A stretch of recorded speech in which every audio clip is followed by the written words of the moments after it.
야고보서 말씀 온전한 언어 행실로라는 제목을 가지고 하나님의 말씀 증거하도록 하겠습니다.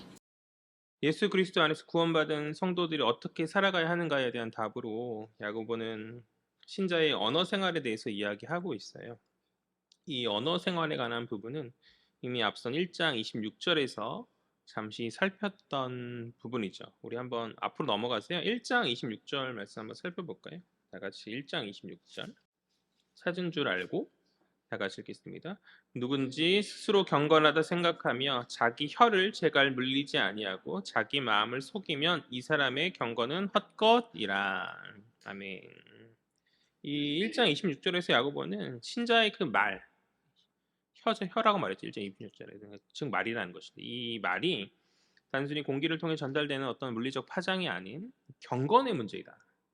경건의 문제이므로 경건의 문제다라고 이야기하고 있고 그만큼 이제 말이 중요하고 만약 말이 온전하지 못하면 신자의 경건이 무너지고 결국에는 예배도 무너진다라고 그렇게 살폈었는데 그런데 오늘 이제 3장에 와서 야고보는 이미 앞서 말했던 이 말의 중요성에 대한 주제를 다시 한번 가져와 이야기하고 있는 것이죠. 그것도 1장에서처럼 잠깐 뭐 한두 절 이렇게 이야기하는 것이 아니라 오늘 보니까 12절이나 살펴됐잖아요. 이 말의 문제에 대해서. 그러니까 12절이나 되는 어떤 긴 글로 그것을 이야기하고 있다. 그렇다면 왜 야고보가 이 말의 문제를 다시 한번 언급하면서 이야기하고자 하는 것일까요? 제가 늘 이야기하지만 성경에서의 반복은 강조다. 그만큼 이 주제가 중요하기 때문인 것이죠. 이 주제가 너무나 중요하기에 야고보는 12절이나 되는 오늘 3장에 와서 12절이나 되는 분량을 할애해서 이 말의 문제를 길고 자세하게 다루고 있는 것이죠. 그러하기 오늘 이 시간 야고보가 강조하여 말하고 있는 이 구원받은 신자의 삶의 방식 중에 하나인 즉 신자의 그 언어 생활을 어찌해야 되는가에 대한 그 구체적 내용들을 우리가 살펴보자는 것이죠. 우리 본문 1절 말씀 볼까요? 다 같이 읽겠습니다. 시작. 3장 1절이에요. 시작. 내 형제들아 너희는 선생된 우리가 더 큰 심판을 받을 줄 알고 선생이 많이 되지 말라. 아멘. 야고보는 1절의 서두에서 내 형제들아라고 말하면서 이제 앞선 2장의 내용을 마무리하고 3장에 와서 새로운 주제를 살필 것이라는 사인을 주고 있는 것이죠. 제가 전에 얘기했지만 내 형제들아 혹은 내 사랑하는 형제들이라는 말은 이제 어떤 주제를 전환하거나 또 분위기를 환기시키는 그런 야고보의 독특한 글쓰기 방식이다라고 이렇게 살폈었죠. 그러나 한글 성경에는 내 형제들이라는 말로 이렇게 시작되고 있지만 그런 엄밀히 말해서 원어에는 내 형제들아라는 말로 시작되지는 않고요. 하지 말라는 어떤 부정어로 시작되거든요. 헬라어로 메라는 어떤 영어로 낫이죠. 메라는 단어인데 하지 말라라는 어떤 그 부정적 명령이 이제 오늘 3장 1절의 첫 구절에서 시작되어지고 있어요. 오늘 본문의 1절과 지금 오늘 마지막 본문의 마지막 구절인 12절에 이렇게 두 번 뭐뭐 하지 말라는 두 구절이 반복되어지고 있는데요. 그 위아래 반복해서 이야기하고 있는 것 우리 국어 시간에 배웠지 않아요? 뭐죠? 수미상관? 그죠? 수미상관의 어떤 균형의 이름 가운데 부정적 명령이 앞뒤를 장식하고 있고 이 역시 강조인 거죠. 이 역시 이 단락 전체의 내용이 하지 말라는 어떤 강조적 내용임을 이제 우리가 살필 수 있는데 구조적으로 살필 수 있는데 그만큼 강력한 권면의 뉘앙스로 오늘 메시지를 이제 야고보가 그가 살아가는 교회 공동체 형제들에게 전하고 있다. 그러하기 때문에 오늘 우리는 이 야고보의 말씀을 좀 부담을 가지고 받아야 된다고 생각해요. 성경의 모든 말씀이 물론 다 중요한 말씀이지만 그 모든 말씀은 다 부담을 가지고 우리가 받아들여야 될 말씀이지만 오늘 말씀은 더 큰 방점을 찍고 야고보가 우리에게 강조하여 주는 말씀이기 때문에 우리가 좀 더 마음에 새겨야 하는 그러한 말씀으로 우리가 받아야 하지 않겠는가. 특별히 신자의 삶에 관한 어떤 교리적인 어떤 삶과는 약간은 동떨어진 어떤 그런 내용을 말하는 것이 아니라 신자의 어떤 구체적 삶의 모습에 관한 말의 언어 행실이라는 그런 것을 이야기하고 있기 때문에 우리가 좀 더 귀를 기울이고 우리의 이 메시지를 마음에 새겨야 하지 않겠는가. 아무튼간에 1절에서 야고보는 공동체 형제들에게 하지 말 것을 이야기하는데 무엇을 하지 말라고 말합니까? 하지 말 것을 1절에서 이야기하는데 무엇을 하지 말라라고 말하고 있어요? 선생이 많이 되지 말라. 선생이 많이 되지 말라 말하고 있는 것이. 여기서의 선생은 공동체에서 말씀을 가리키는 저와 같은 목회자, 사역자들을 하는 것일 거예요. 선생과 말이 무슨 상관이 있냐라고 먼저 살필 때 아무래도 이제 선생은 말이 많은 사람들이죠. 우리 교회에서 제일 말 많은 사람이 저 아니겠어요? 그죠? 저잖아요. 그의 말로써 사람을 세우고 가르치는 역할, 저희 말로써 그렇게 하잖아요. 하기 때문에 야고보는 말의 문제를 다루면서 이 말 많은 선생에 대해서 언급하고 있는 것으로 그렇게 보입니다. 그런데 이 구절을 우리가 문자적으로 받아들이면 오해가 생길 수 있어요. 그 오해가 무엇이에요? 성경에서 선생 되지 말라 하니 그 말 그대로 선생을 아무도 하지 않으려 하는 것이죠. 그러면 문제가 생기죠? 무슨 문제가 생깁니까? 선생이 없으면 누가 주의 말씀을 우리에게 가르칠 수 있겠어요? 비단 목회자뿐만 아니라 교회 공동체 안에서 주일학교를 가르치는 교사가 없다면 누가 다음 세대들에게 하나님의 복음을 전할 수 있겠어요? 선생이 없으면 안 되는 것이죠. 교회 양육 가운데 선생이 없다면 교회가 세워질 수 없고 복음이 흘러갈 수 없잖아요. 그러니까 그럴 수 없는 것이죠. 그러하기 때문에 우리가 이 구절을 문자 그대로 스스로 개인에게 적용하면 문제가 생길 거예요. 그 말의 뉘앙스를 살필 필요가 있죠. 그 말의 뉘앙스. 전체적인 균형적 맥락에서 우리가 성경의 구절들 이해하고 이 말의 뉘앙스를 살필 필요가 있는데 그 야고보가 선생 되지 말라고 할 정도로 이야기하는 의도가 그럼 무엇이겠는가? 그만큼 선생의 자리가 중요하고 스스로의 그 언어 행실에 대한 깊은 고민과 성찰이 필요한 자리라는 것이죠. 뿐만 아니라 몇몇 사람들 중에서 얄팍한 몇 가지 신학적 지식을 가지고 논쟁적 행동을 하는 자들이 교회 공동체 가운데 꽤 있거든요. 과거 제가 첫 사역, 20대 초반에 첫 사역을 시작했는데 처음 사역을 시작하는 어떤 그 교회에서 선임 사역자가 저에게 조언해준 이야기가 하나 있어요.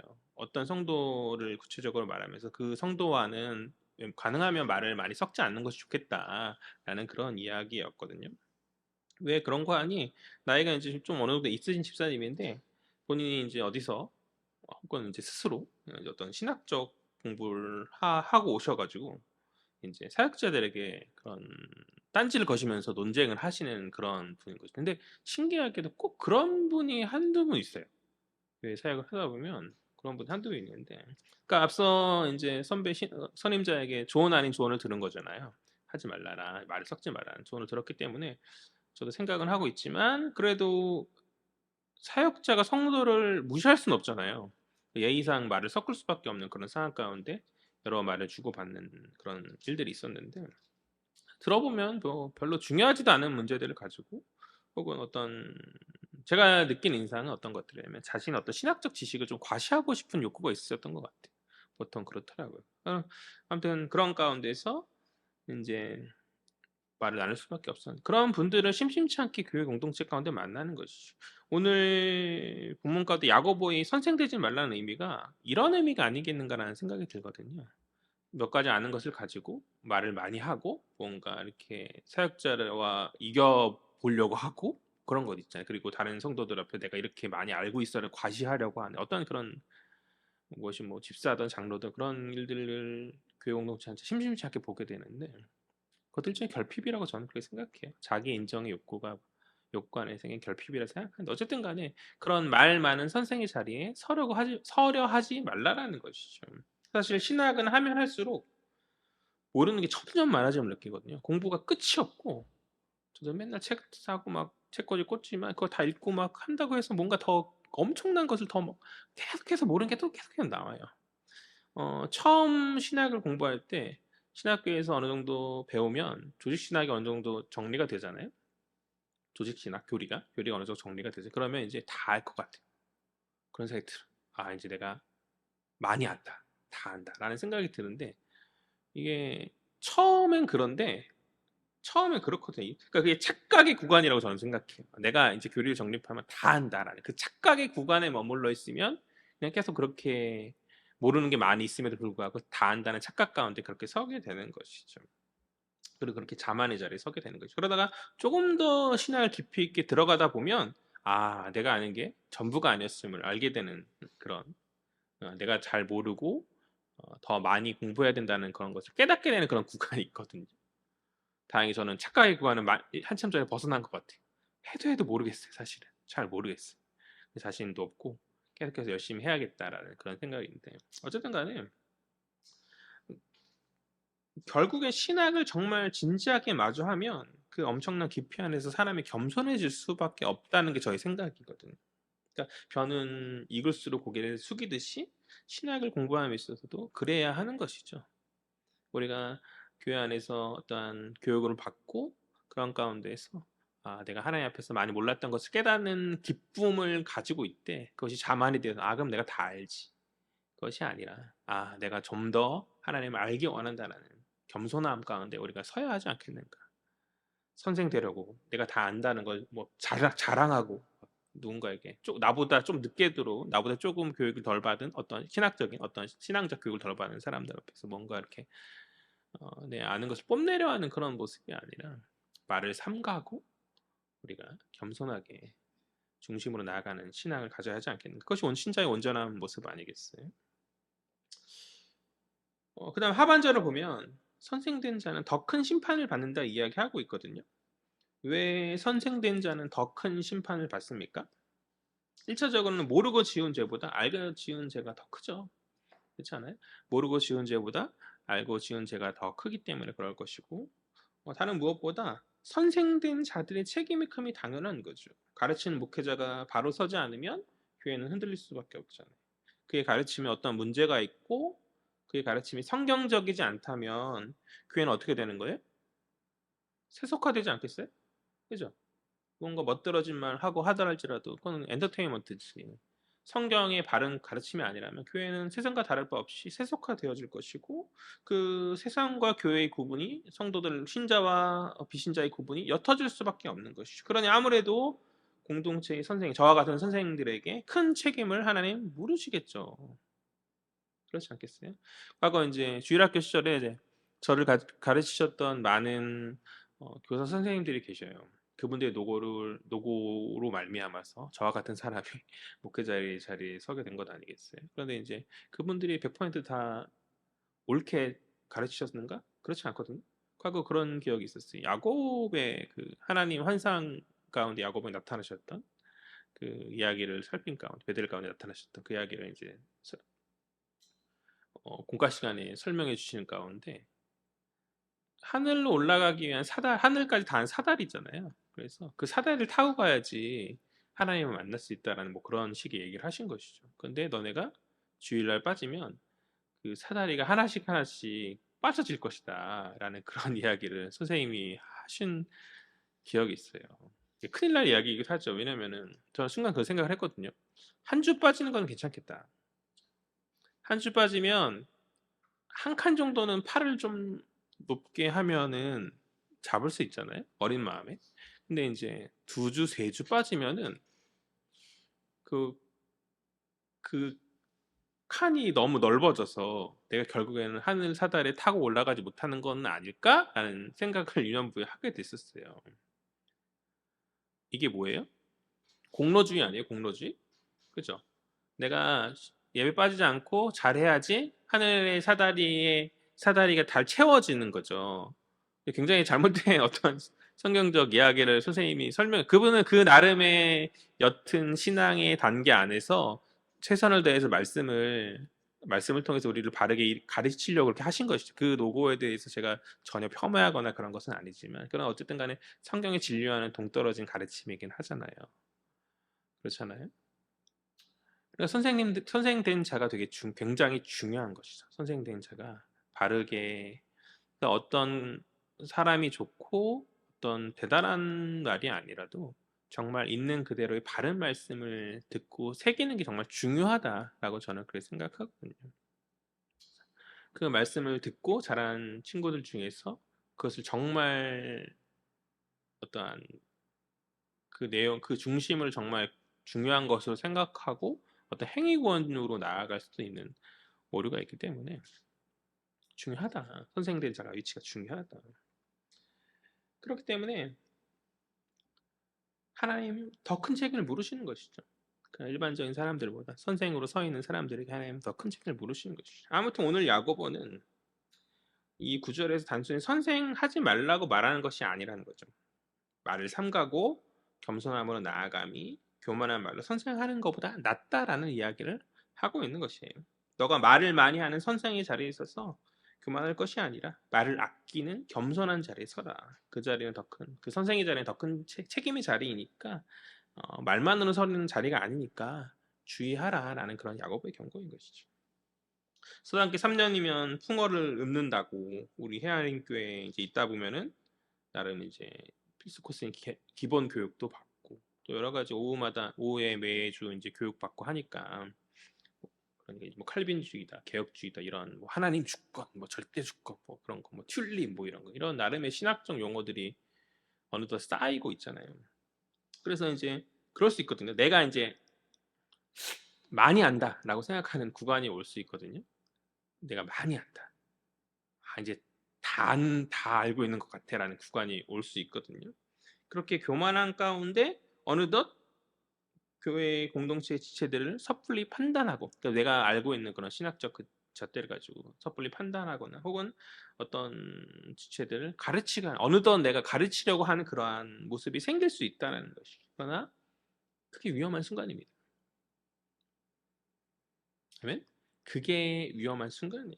우리는 말씀을 가까이 하고 신앙을 쌓고 신앙의 내공을 쌓아갈수록 공동체 안에서 겸손의 자리에 서야 한다. 선생 되려 하지 말고 선생하지 말라는 얘기가 아니에요. 그 자리가 정말 책임 있고 중요한 자리임을 깨달은 가운데에서 우리가 겸손함으로 나아가자. 그 얘기를 하고 있는 것이죠. 우리 2절 말씀 볼까요? 2절 다 같이요. 시작. 우리가 다 실수가 많으니 만일 말에 실수가 없는 자라면 곧 온전한 사람이라 능히 온몸도 굴레 씌우리라. 아멘. 이어진 2절에서 야고보는 인정하고 있어요. 무엇을 인정합니까? 우리가 다 실수가 많다. 무엇에 대한 실수예요?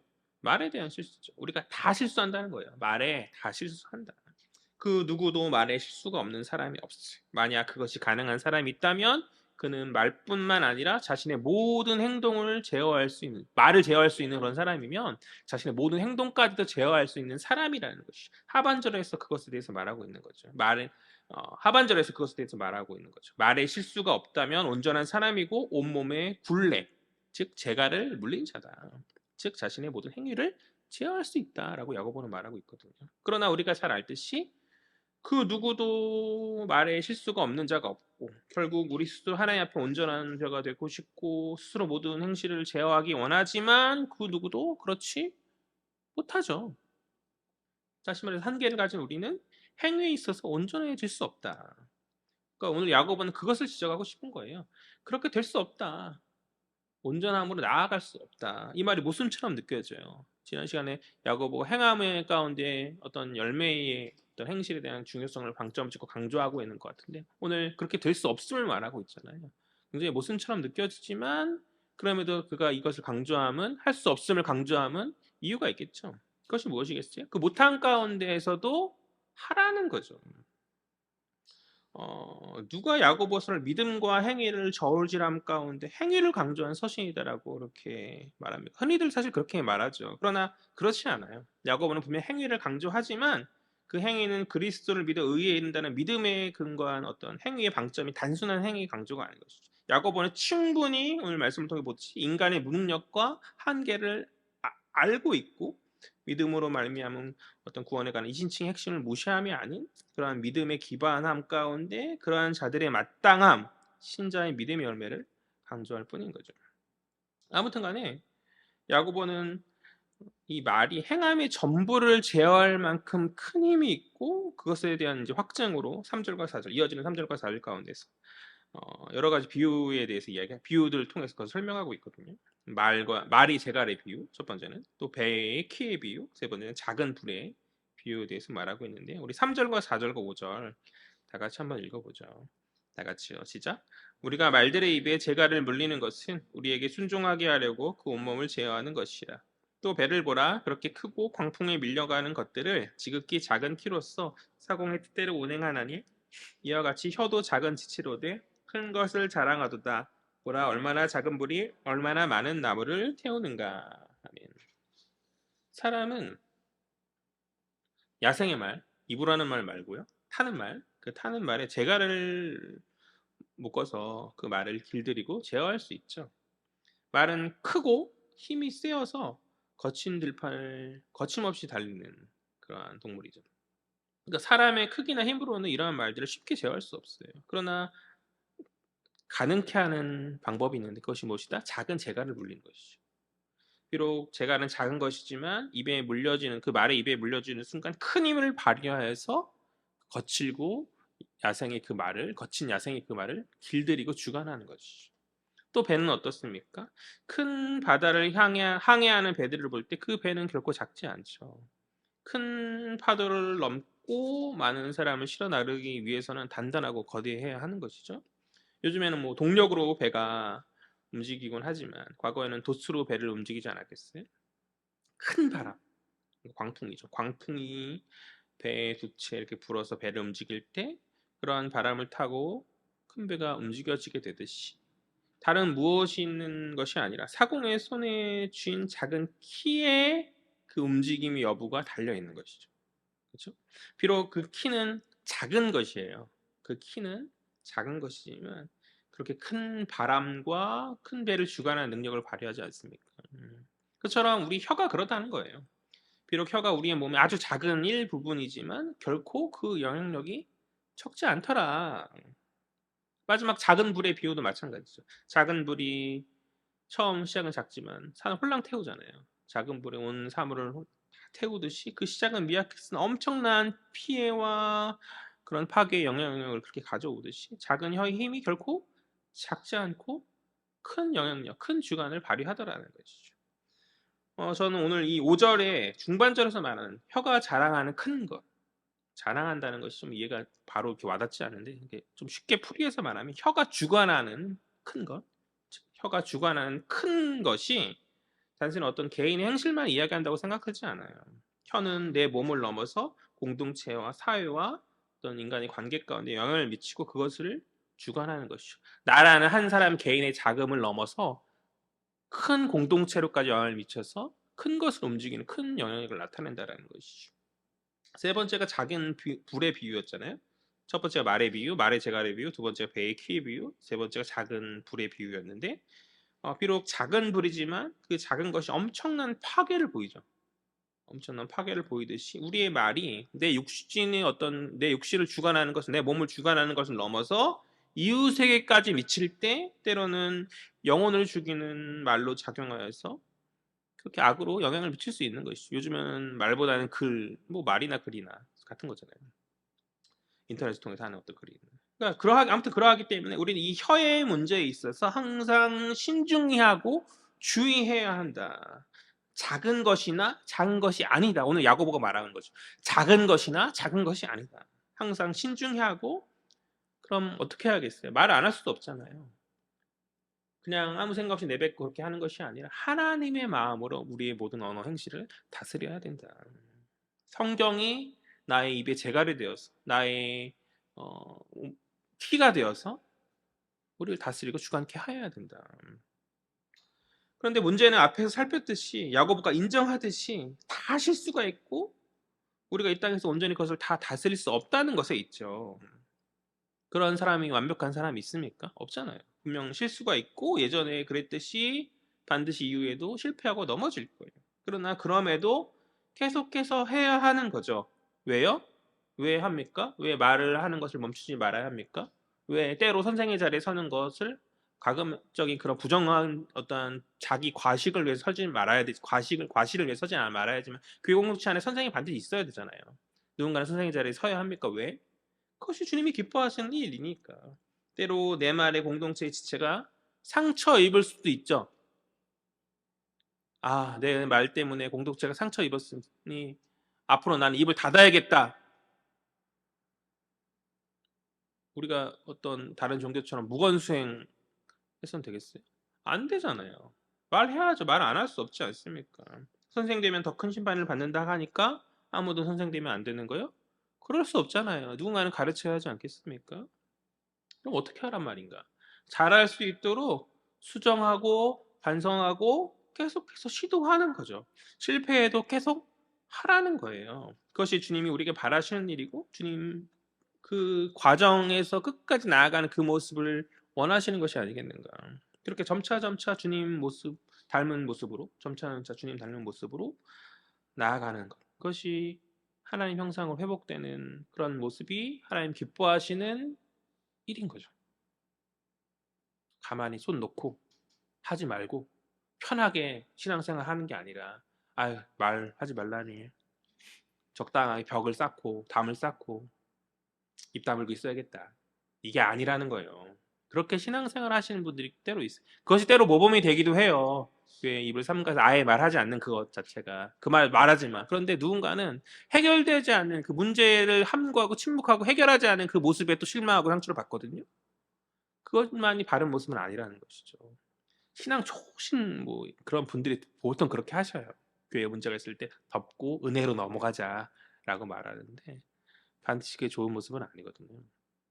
해야 될 때는 말해야 되는 거죠. 그러나 그 말에 실수가 있었다면 늘 수정하고 고치고 계속 결국에는 하나님 기뻐하신 하나님 마음에 합한 그 말이 내 마음에 튀어나올 수 있도록 그렇게 우리는 잘 훈련되고 준비가 되어져야 한다라는 것이죠. 선생 되세요. 그만큼 쌓고 공부하고. 근데 어떤 선생이요? 더 큰 심판이 있을 줄 알고 두려움 가운데 여호와를 경외함 가운데 서는 선생님이 되면 되는 거 아니겠어요? 그죠?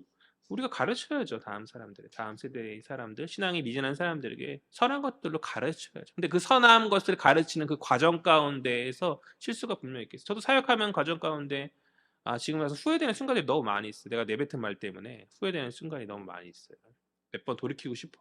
그런 순간이 있지만 그런 과정 그 친구한테 미안하지만 그 과정으로 말미암아서 제가 좀 다듬어지고 또 다른 사람들에게는 더 영향 있는 말로 더 선한 말로 제가 이렇게 복음을 전할 수 있는 그런 것 아니겠어요? 실수와 실패에 너무 연연하지 말고 하지 말라는 부정어로 말하지만 오늘 야고보가 강조해서 말하는 것이지 너무 연연하지 말고 우리가 결국은 주님 만나는 그날 온전한 성화의 과정을 이룬 가운데 영화롭게 변화되는 것이잖아요. 그 과정을 기뻐함 가운데 분투하며 나아가자. 그 말을 저는 이야기하고 싶어요. 우리 6절 말씀 볼까요? 다 같이 읽겠습니다. 시작. 혀는 곧 불이요 불의의 세계라. 혀는 우리 지체 중에서 온몸을 더럽히고 삶의 수레바퀴를 불사르나니 그 사르는 것이 지옥 불에서 나느니라. 아멘. 6절에서 야고보는 다시 한번 혀의 파괴적 영향력에 대해서 이야기합니다. 뭐 혀의 파괴적 영향력에 대해서는 제가 말하지 않아도 오늘날 이 시대가 너무나 잘 드러내고 있다고 생각해요. 작은 실수만 해도 뭐 때론 큰 실수일 수 있죠. 그러나 그걸 아주 끌어내리죠.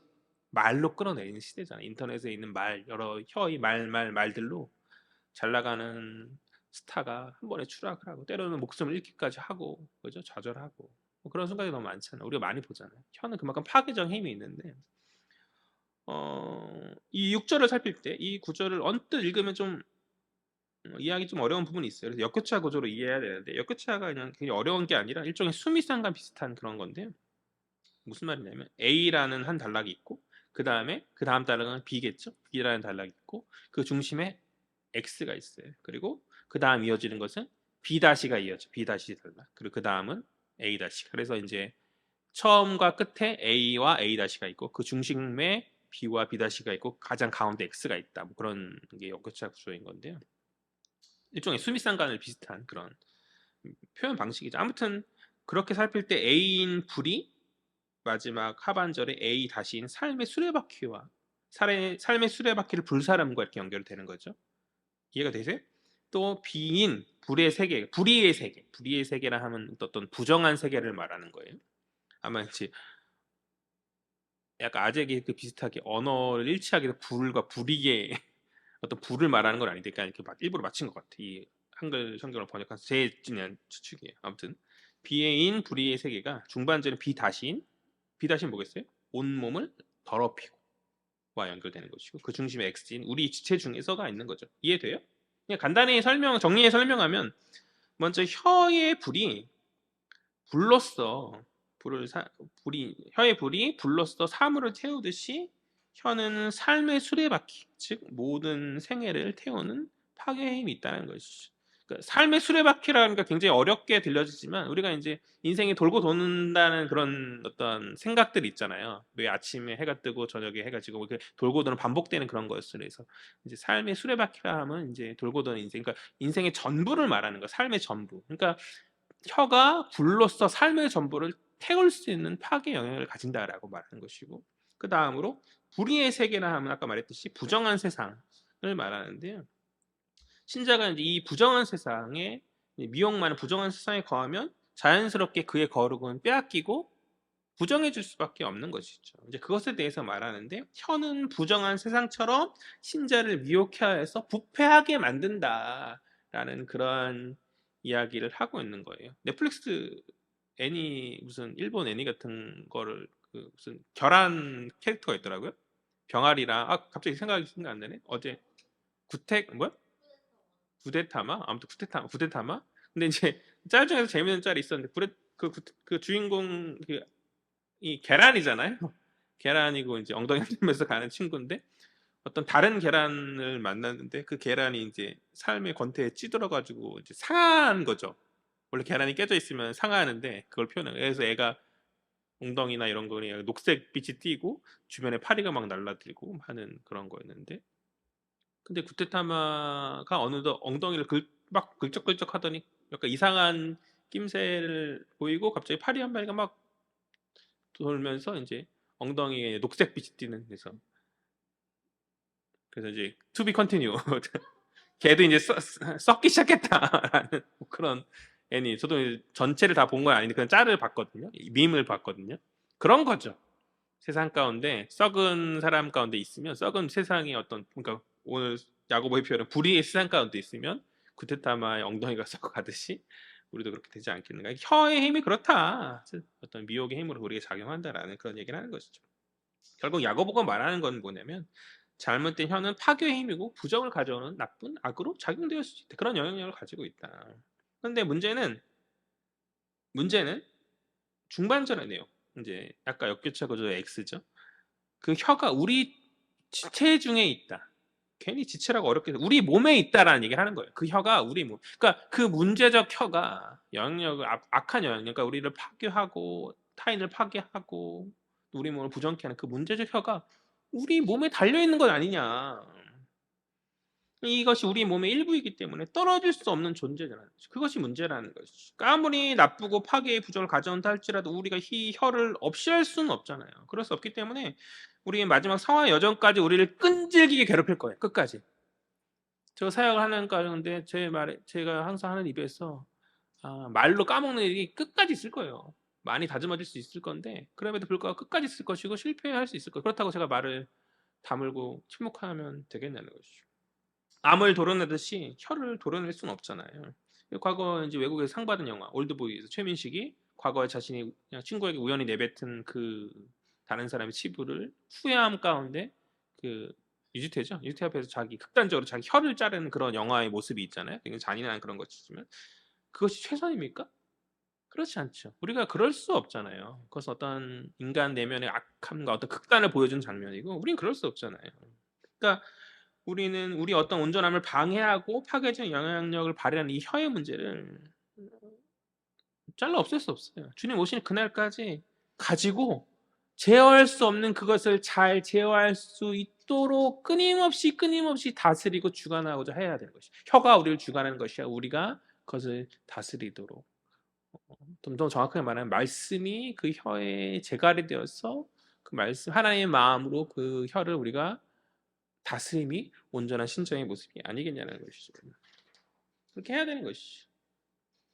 야고보 오늘 여러 비유를 통해서 그것을 계속 말하고 있는 거예요. 그것을 잘 다스리고 잘 제어해서 공동체 안에서 너가 신자답게 온전한 신자, 참된 신자답게 그렇게 살아야 한다. 우리 교회 헤아린 교회의 중에 핵심 말씀이 뭐예요? 완전한 자가 되는 것이잖아요. 완전한 자로 세워지는 것, 그죠? 다른 말로 표현하면 성숙한 자. 오늘 야고보의 표현대로 하면 온전한 자죠. 온전한 자. 혀를 잘 제어하여서 온전한 자, 완전한 자, 성숙한 자. 구약의 시편의 표현대로 지혜로운 자. 될 수 없어요. 되겠어요 우리가? 할 수 없습니다. 그러나 언젠가 되리라 믿고, 우리의 힘으로가 아니라 그리스도께서 결국 다 이루신 그분께서 우리를 그렇게 하여 주실 거죠. 그 과정 가운데 그러나 그것이 어렵고 성화의 과정이 지진하고 뭔가 넘어지고 실패하죠. 그러나 기쁘게 감당하자는 것이 마지막 끝내 주님이 이루어 주실 것이니 그 과정을 우리가 기뻐함 가운데 조금씩 조금씩 수정해보고 반성해보고 바꿔 나아가 보자라는 것이죠. 그냥 나 못해, 할 수 없어, 할 수 없어요, 맞아요. 근데 할 수 없다고 주저하고 머물러 있지 말고 달란트 땅에 묻으면 하나님한테 나중에 주인한테 혼나는 거죠. 너가 이거 갖고 그렇게 하면 되겠냐, 혼나는 것이죠. 우리가 해야 될 것들에 대해서 최선을 다해서 분투함이 하나님 우리에게 바라시는 신자의 참된 모습이다.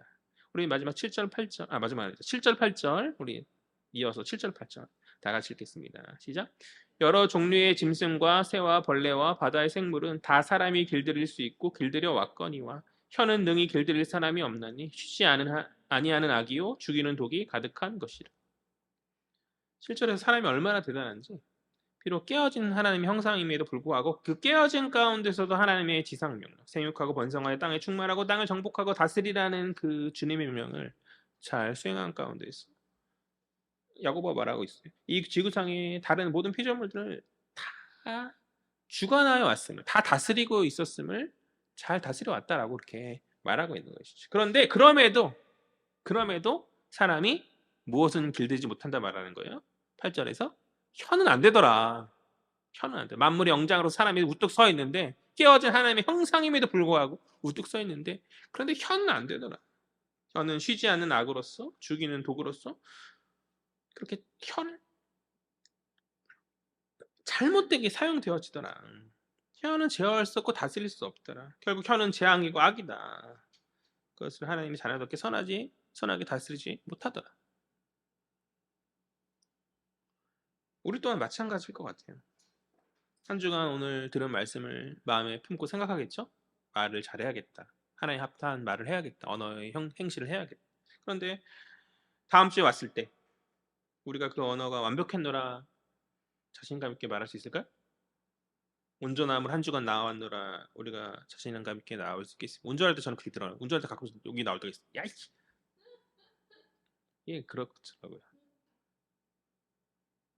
순간적인 상황 가운데서 야 이 새끼가 하면서 이렇게 나오는 그런 때가 있거든요. 그거 외에도 이제 주변의 지체들과 이야기 나눌 때, 혹은 가족과 사랑하는 사람들과 이야기 나눌 때도 때로는 안 해도 될 말을 할 때가 있죠.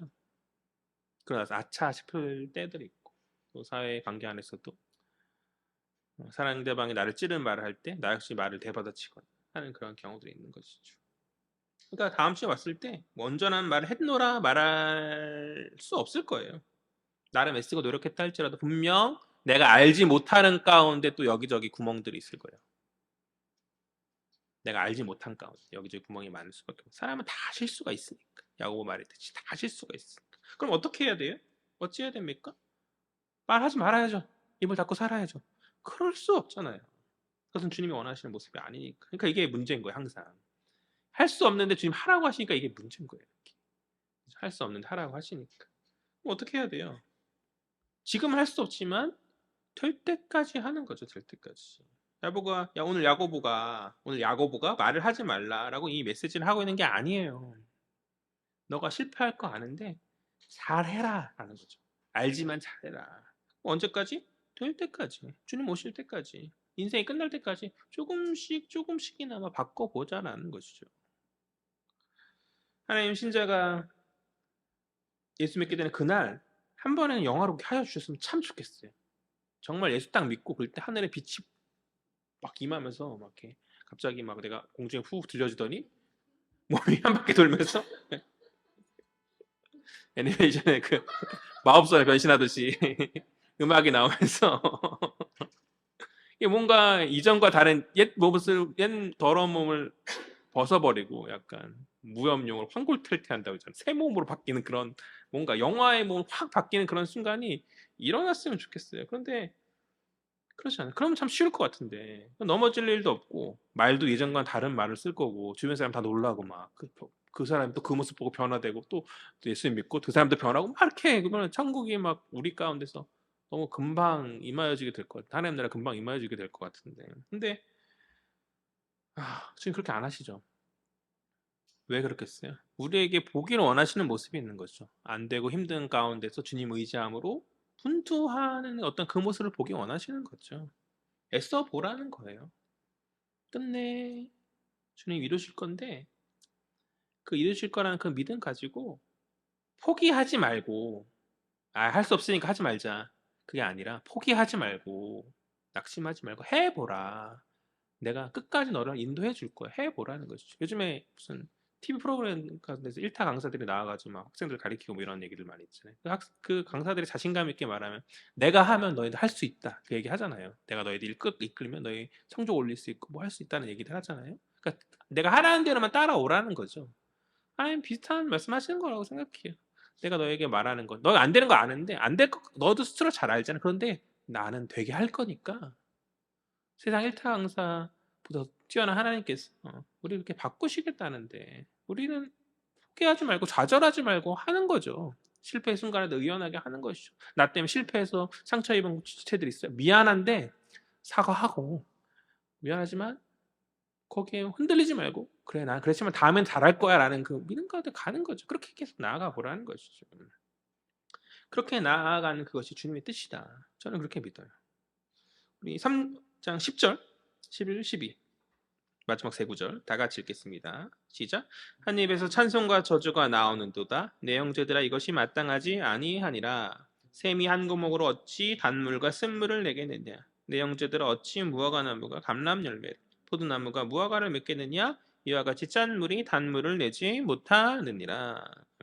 마지막으로 이제 야고보가 10에서 12절 이 3세절 세 구절을 통해서 말의 이중성에 대해서 말하고 있는 거거든요. 말의 이중성. 말의 이중성이 무엇인가? 10절에서 이야기하듯이 분명 한 입이에요. 입은 하나인데 그 한 입에서 뭐가 나와요? 하나님을 찬양하는 찬송이 나오고 동시에 그와 정반대인 사람을 하나님의 형상을 저주하는 저주가 나온다는 것이죠. 이게 얼마나 무슨 일입니까? 하나님을 찬양하는 입이 반대로 사람을 저주하는 입으로 사용되어지고 있다. 이어지는 11절의 샘의 비유와 12절의 나무 비유에 살필 수 있듯이 한 샘에서 단물과 쓴물이 함께 나올 수 없는 거죠. 무화과 나무가 감람 열매를, 포도나무가 무화과 열매를 맺을 수 없는 것이죠.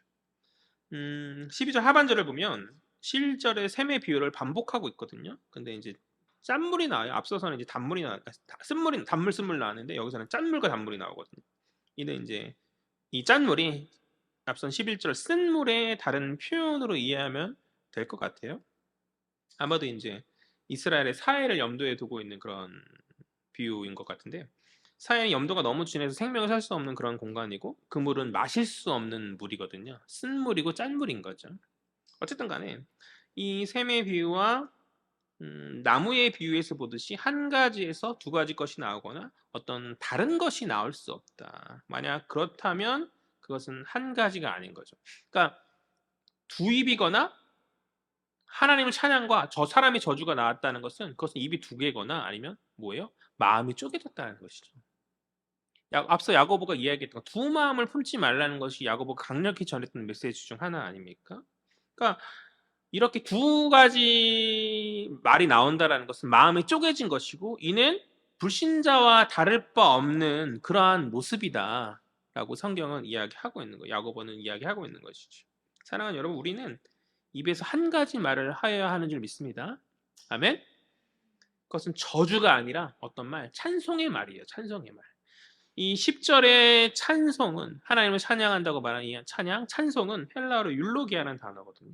그러니까 직역하면 좋은 말이에요. 좋은 말을 하나님께 돌리면 찬송이 되는 것이죠. 사람에게 돌리면 뭐가 되는 거예요? 격려의 말, 칭찬의 말, 그런 말들이 되지 않겠어요? 그러니까 우리는 이 파괴의 힘을 가지고 있는 내포하고 있는 이 혀로 이 말로 사람을 깎아내리고 저주함이 아니라 좋은 말을 해야 율록이야. 좋은 말을 해야 되는 것이죠. 칭찬과 격려의 말로 그들을 세우며 생명을 주어야 하는 자들이다. 왜 그러합니까?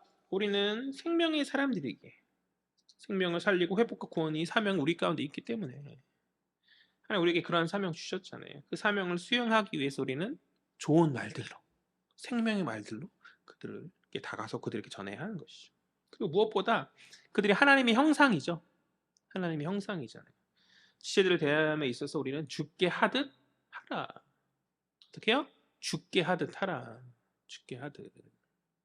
우리가 주를 대함에 있어서 저주로 나아가지 않잖아요.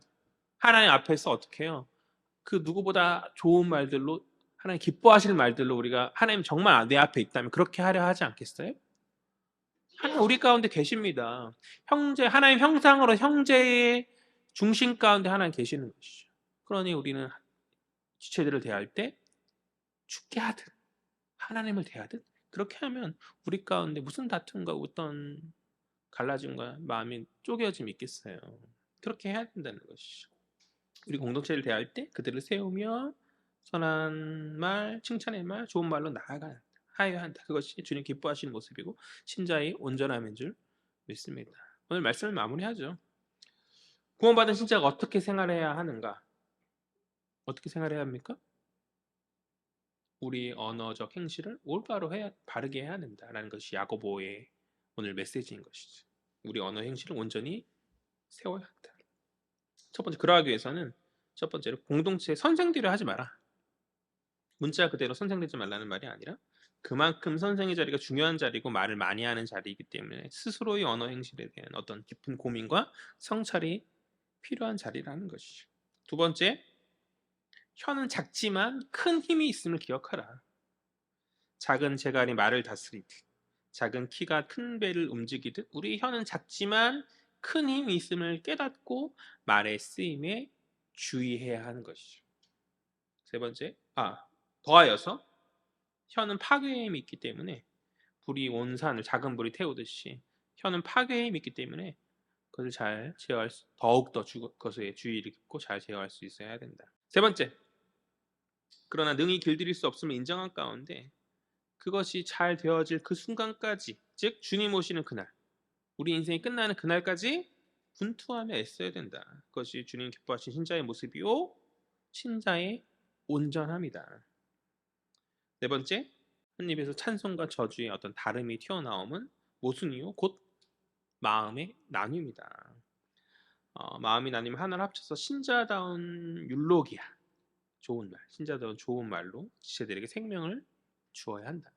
마지막 다섯 번째, 죽게 하듯 하라. 지체들 대함에 있어서 죽게 하듯 하라. 우리에게 주어진 공동체 지체들이 모두 하나님의 형상이기에 우리가 주를 찬양하듯 그들에게 칭찬과 격려의 말이 마땅하지 아니하겠는가. 바라기는 우리 헤아림의 모든 지체들이 야고보와 저는 이어 신자의 언어 행실에 관한 문제 앞에서 이 마땅한 그것을 주의 은혜 안에서 온전하게 이루며 나아가는 행함이 있기를, 이 마땅한 그것을 온전하게 이루며 나아가는 행함이 있기를 주의 이름으로 간절히 소망합니다. 기도하겠습니다. 사랑과 은혜의 주님 참으로 감사합니다. 저희들을 사랑하여 주셔서 자녀 삼으시고 구원 가운데 이르게 하신 하나님 참으로 감사합니다. 그 과정 가운데 있어 우리가 마땅해야 될 그 모습, 온전한 그 모습을 때로 우리가 잃어버리고 아버지 온전한 것 서지 못하는 저희들의 모습이 있음을 바라봅니다. 언어 행실을 다스리며 아버지 주님이 기뻐하시는 말들로 사람을 살리는 생명의 말들로 우리가 나아가야 하건만 아버지 실수하고 넘어지고 아버지 상처 입히는 아버지 파괴의 말, 아버지 불의한 말들로 나아갔던 저희들이 연약함이 있음을 고백합니다. 성령님 주관하여 주셔서 아버지 다스려 주시옵시고 하나님 중심 합당한 그 말을 행함으로 온전한 말을 행함으로 아버지 생명으로 주변의 사람을 살리며 주님의 기쁨이 되는 온전한 저희들 될 수 있도록 주님 주관하여 주옵소서. 넘어지고 실패하나 아버지여 끝내 주님 우리를 변화시키시고 아버지 예수님 닮은 그 모습으로 아버지 인도하여 주실 주님이신 줄 믿습니다. 믿음 안에서 아버지 끝까지 포기하지 아니하고 아버지 기뻐함 가운데 이 성화의 과정을 아버지 감당할 수 있는 저희들 될 수 있도록 주님 역사하여 주옵소서. 그래서 헤아림 교회에 속한 모든 지체들이 하나님 기뻐하시는 언어 행실로 아버지여 세상의 빛으로 소금으로 감당하며 나아가는 복된 자녀들 될 수 있도록 주여 역사하여 주옵소서. 감사드리며 살아계신 예수 그리스도의 이름으로 기도합니다. 아멘.